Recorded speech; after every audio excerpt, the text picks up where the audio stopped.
Halos makapigil hininga ang naging laban dito kanina sa ikalawang araw ng NBA preseason. Dito nga sa naging laban ng Golden State Warriors at Los Angeles Clippers. Eto nga naging reaksyon ni James Harden matapos ang buzzer beater 3-pointer dito nga ni Lindy Waters para dito sa Golden State Warriors.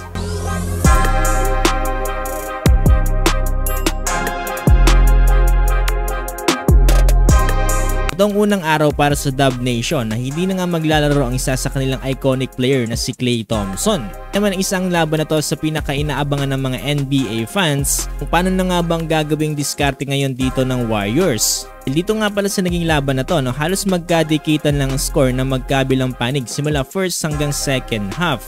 At dahil nga sa sobrang dikitan ng laban ay isang possession lang ang lamang dito ng Los Angeles Clippers dito nga sa last 11 seconds ng laban. Pero eto, ang inaakala ng lahat na magkakaroon lang ng overtime ay nagkaroon pa ng isang game-winning shot dito si Lindy Waters matapos niyang maipasok ang kanyang game-winning 3-point jumper.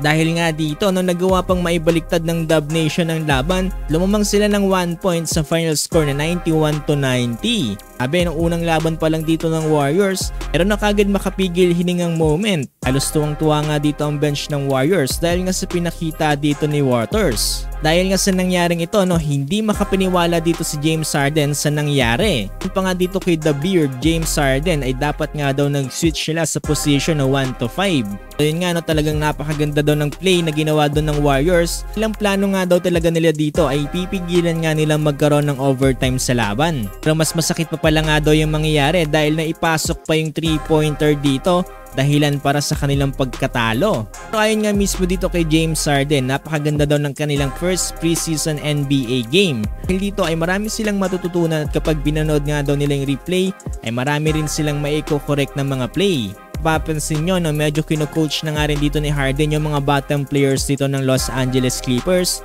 na malaking tulong din para sa kanila. Ito nga pala sa naging laban na to, nanguna dito para sa Golden State Warriors itong si Waters with 15 points at sinusundan ni Moody with 12 points. Samantalang Stephen Curry naman 9 points with only 14 minutes of playing time. Ito naman para sa Clippers si Zubac with 14 points, James Harden 13 points at Powell at Williams ay merong tig 11 points. Ngayon guys, abangan pa natin ang mga NBA preseason dito nga sa mga susunod na araw. Definitely ay mas kabang-abang pa ang mga susunod na pangyayari. Lalo na ngayon, NBA preseason pa lang pero ganito na kaagad kainit yung mga laban ng mga NBA rookies. Game pa lang to sa mga maaari nating mapanood sa official game ng NBA.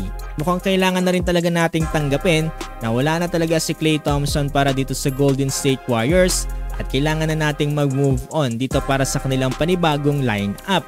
So nakikita ko naman napakarami pa rin talaga mga talented players dito para sa kanilang team, lalong-lalo na itong mga rookies.